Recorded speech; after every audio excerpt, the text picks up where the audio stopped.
Alright, this is the list you guys have been waiting for. These are the top 10 cliches that drive me crazy. Now, I know there's a lot of cliches that people like, I like too, and we like seeing them over and over. These are the ones that I personally can't stand seeing. A lot of people do lists about cliches, and I'm not saying these are the worst cliches, these are just the ones that I hate, that I personally despise. I feel they ruin a movie. A lot of these films would be fine if they didn't have these in here. A lot of them keep using all these cliches in one, so why waste any time? Let's talk about the top 10 cliches that I hate. Number 10.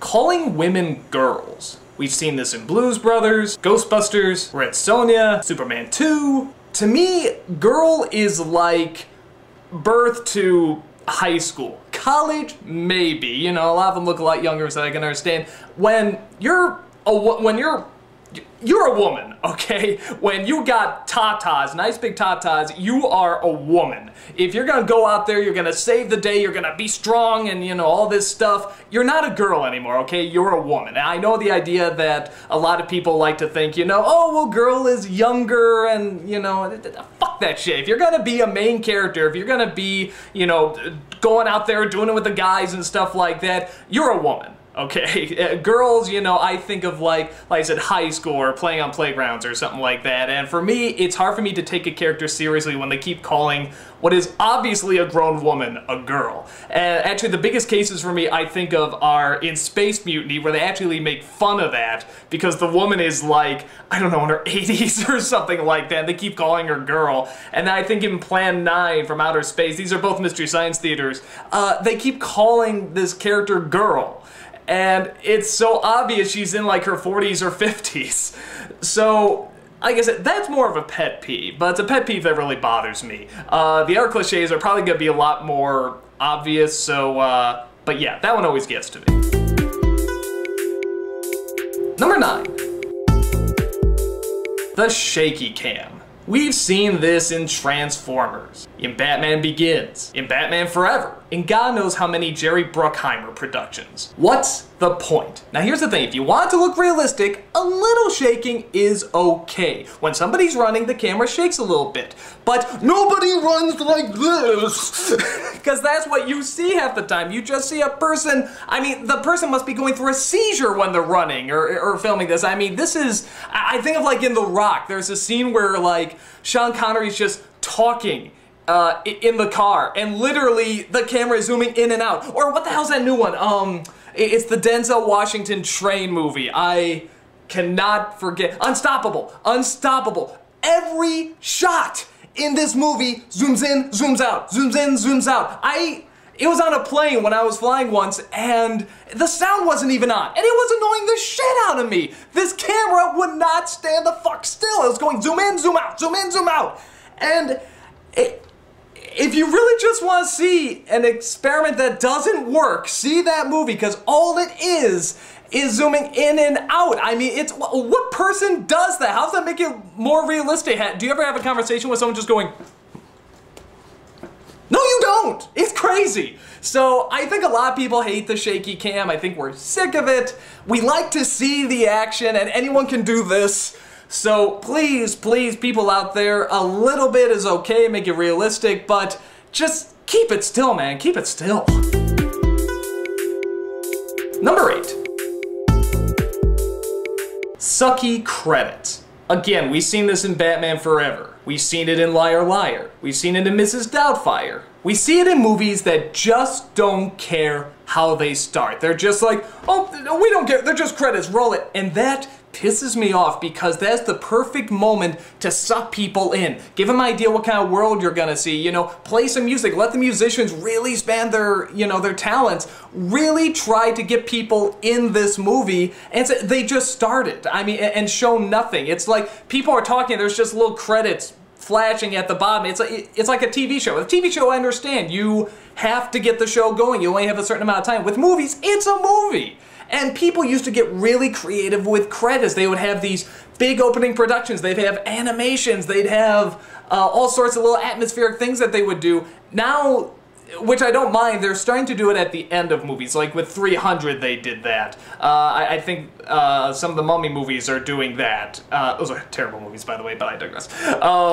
So more and more people are doing sort of these big collages and stuff at the end, which technically is more clever because you're looking back at the good scenes from the movie while the credits are rolling. So that's kind of clever. But I like them at the beginning. Like, I think of Ben Knobs and Broomsticks and, you know, the drawings and the music. And God, that gets you hyped up for the movie. So credits are a great chance for people to get hyped up, really excited, and if you don't take advantage of it, man, you're a fool. Number 7. Relying too much on CGI.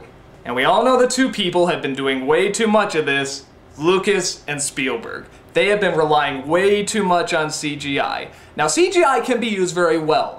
My thought is that it's very good at making things disappear or creating worlds or creating atmosphere. Good examples, Sin City, that last film version of Peter Pan, or actually even some of the backgrounds in the new Star Wars movies look very nice. But when you have to get close-ups, when you have to see people there, use actual people, use actual things, get the puppets back, get the animatronics. I know it's cheaper, but we know it's not there.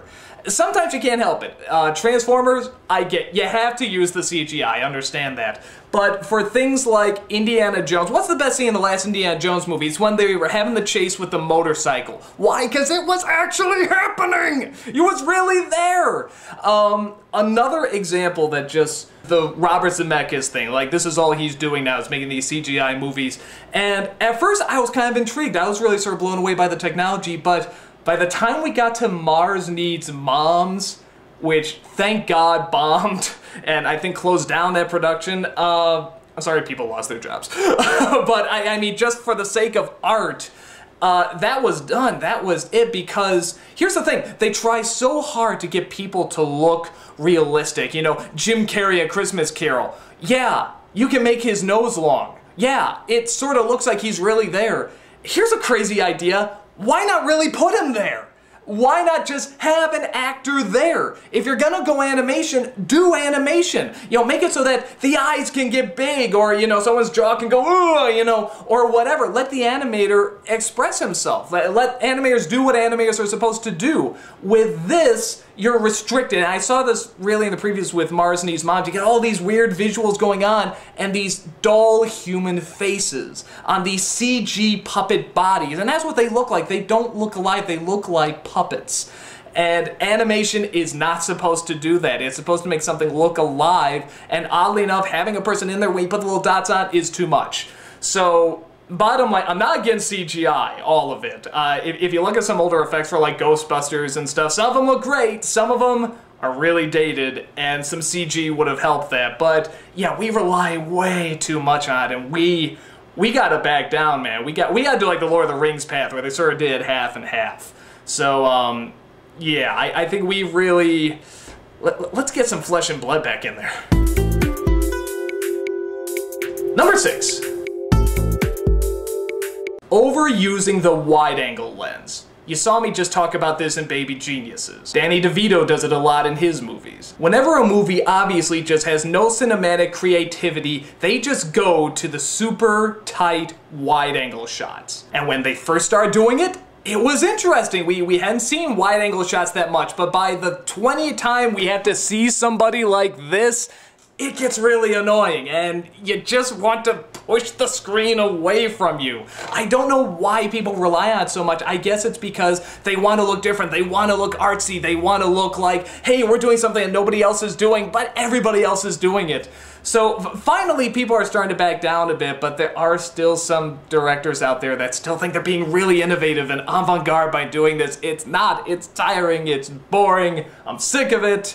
Wide angle is a wonderful device to use, just stop putting it this close to a person's nose. Number 5. The Poetic Singer.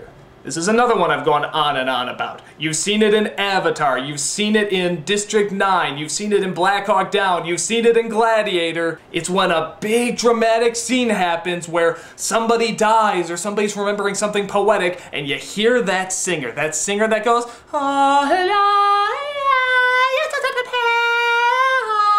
and oh, ear poison. It is ear poison. I can't stand it. And every time I hear it, I want to strangle the lady or man who is singing it. It's so obnoxious.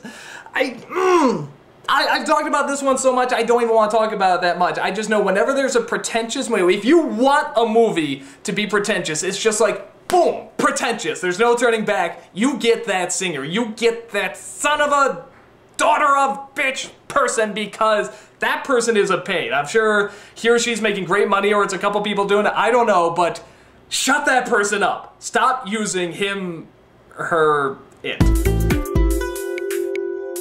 Number 4. The whimsical, innocent, rebellious poet.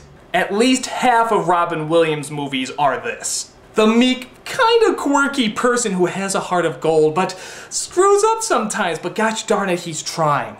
This has probably come from the 90s Disney films with like Ariel and Belle and Aladdin and all these characters that dream of more and want so much more, but they're just so quirky.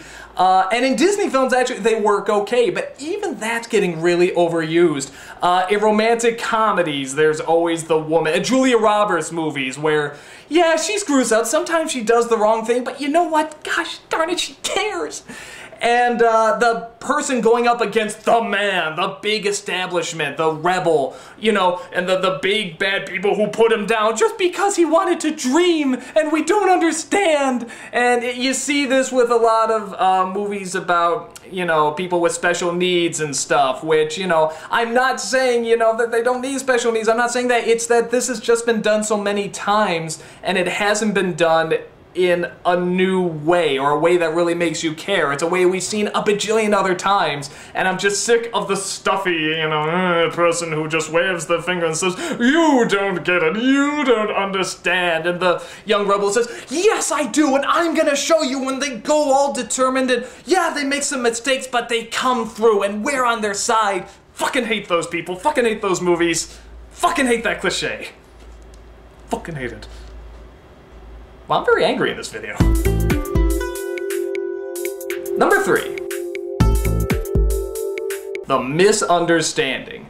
Again, a lot of romances use this. You get this in Shrek. You get this in The Wedding Singer. You get it in 40 Days, 40 Nights. It's that scene where that couple, you know, that's been fighting throughout the entire movie, trying to prove to you that, no, they're not gonna fall in love. And then there's that chance, maybe they will. And then the misunderstanding that has them go to their corners, think they hate each other, and they just mope. They do nothing but mope. And it's so boring. We've seen it so many times again, and they play the pop song, they play the guitar song, and you just want to... It's not a cliche I'm very fond of because it's supposed to be the area where it creates drama. This is the drama now. And what's gonna happen? We know what's gonna happen. We know exactly what's gonna happen. One of them's gonna realize they were an idiot, or they're both idiots. Moulin Rouge was guilty of this too. And at some point they're going to take a chance, and even though logically it makes no sense, they're gonna go to that person they love and they're gonna confess their love. But wait, time's running out. Oh, we better hurry. If only that misunderstanding didn't happen. We don't need those misunderstandings. Just show a couple in love. Just show real problems that happen. You know, I think that's what bothers me about these cliches, is that if they happened more in real life, maybe they would work, but they don't. They're so contrived. And this is one that always gets to me, and just every time it happens, it just halts the movie. It just stops it.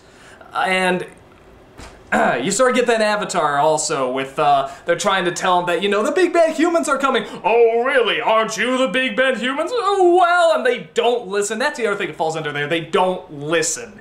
It's one side not listening to the other and just we know what we're doing, go in there. So it's sort of a mix between the misunderstanding and the not listening. That really gets to me. It's so tired. I'm so tired. Number 2. The liar revealed. This is also everywhere. You see it in A Bug's Life. You see it in Rango. You see it in Wedding Crashers. It's when a character lies about who he or she really is, which that's not bad because that creates comedy or that creates something interesting, someone who's acting like something they're usually not. That's fine. I have no problem with that because you can get very creative with that. It's when the people find out who the person really is. Chicken Run did this too. This is a big thing in kids' films, I realized. They find out who the person really is, and because of that, they don't trust him. They're just like, get out of here, we don't need you anymore. And the person feels bad and walks away sad. Again, kills the movie for like 10-20 minutes. It just stops, and you just get moping. I'm sick of moping when it's not needed. If it's for a good reason, that's great, but when it's not, it's so obnoxious. And they usually go, and again, they realize something. Wait a minute, I may not really be this, but in a way, I am. I'm going back there to save the day. And they usually have to convince the person of something, you know, which usually takes a while. So that really gets me, because again, and I hate it when a movie starts off that way with the character lying, and everybody believes it because you know it's gonna lead to that. And even though some of the stuff going on may be funny, you're just constantly going, you know, just get to that scene already, because I don't want to go through it. I just want to get over with as fast as possible. So now there's 2 movies that did variations on that were very, very good. One was King's Speech, which I don't want to give too much away, but the character one character finds out something about the other character, and you think, okay, now they're gonna leave each other, now they're gonna do whatever, and they just realize, who gives a shit? And they keep going. That was great. That was a great testament to, you know, the film and the friendship and all that stuff. More of that, please. That was wonderful. And then another scene that is something very similar was in Bullfinger. But there's a scene where Heather Graham, which Steve Martin sleeps with Eddie Murphy, calls her aside and says, we can't be going out anymore. She says, why? He says, you slept with another man. She said, so? He says, I never thought of that. And they stay together. Hilarious. That's great writing. Just wait to, you know, say, hey, you know this thing that we give you every single fucking movie? We're not going to do that. We're going to turn it into a big joke. And yeah, it makes the character look a little selfish, but he was selfish already. So that's great. I love it when people take these stupid cliches and they do something different with it. So yeah, that, like I said, when a movie starts with that, I get so annoyed because I know what's coming. I know it's going to drag. So please stop that. Get new stories. It can be about a liar. Just stop having that moment where it kills the movie for that couple of minutes. And the number 1 cliche that drives me totally insane is the bully. God, where do I start with this?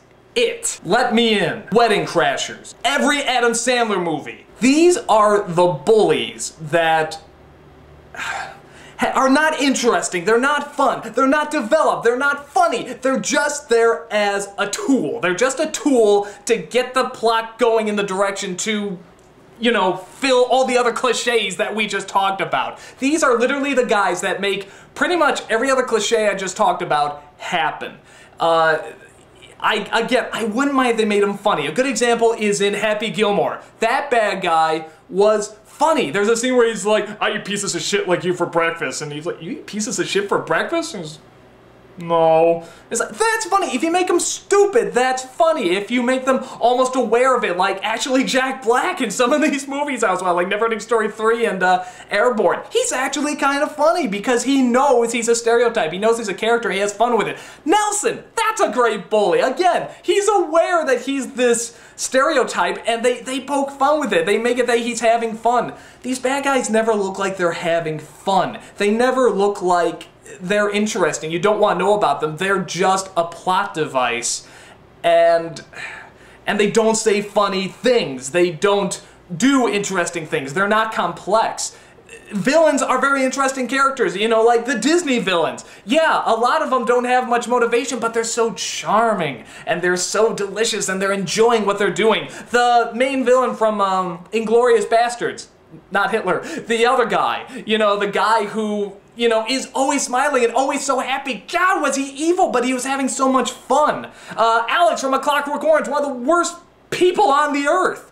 And he's our hero, and we sympathize with him because he's just so damn fascinating. He has this lust for life. So, you know, again, I don't mind villains in movies, just do them well. Don't make them just bullies. Don't make them these cardboard cutouts that are just there to be jerks. They have no backstory. This is the element I see ruining a lot of movies so much, is just the bully, because all the cliches spawn from that. And, like, I was just watching the other day, I was watching Kiki's Delivery Service. It's a Miyazaki film, it's an awesome film. You know what happens in that movie? A witch goes to a town, and she just lives her life. You know what? That's pretty fucking interesting. You didn't need a bully. You didn't need a misunderstanding. You didn't need, you know, this kooky romance. Well, there was sort of a romance, but it worked because they were kids. That's how kids really act. And, oh, I think if there's anything I'm trying to get across with this video to none of the filmmakers who are watching this, but just film in general, is that you don't always need to rely on these story cliches. It's sometimes just let a movie play out. Just show us a life. You know, show us something that somebody has to do. Show what the hell is that movie everybody hated? I thought was kind of good. Marley and Me. I know it sounds stupid, but I like that movie because, hey, here's a couple, they get a dog, and here's their life. You know what? That's interesting. It was a big hit because they didn't need all those other stupid friggin' cliches. You know, it's just here's a life. It was a life. I'm sorry. So, well, I really ranted a lot on this. So I'm sorry. I guess I really wanted to get these cliches out. A lot of people don't seem to see these cliches as much, or they don't point them out. They point out more obvious ones. So, hopefully these cliches will just get less and less as more people wake up and they stop seeing films that are having these cliches. Sometimes you can work around them. Like I said, I like Wedding Crashers despite those horrible cliches, and there's other movies I like. They're just so tiring to me and I'm just so done with them. I don't know if you feel the same.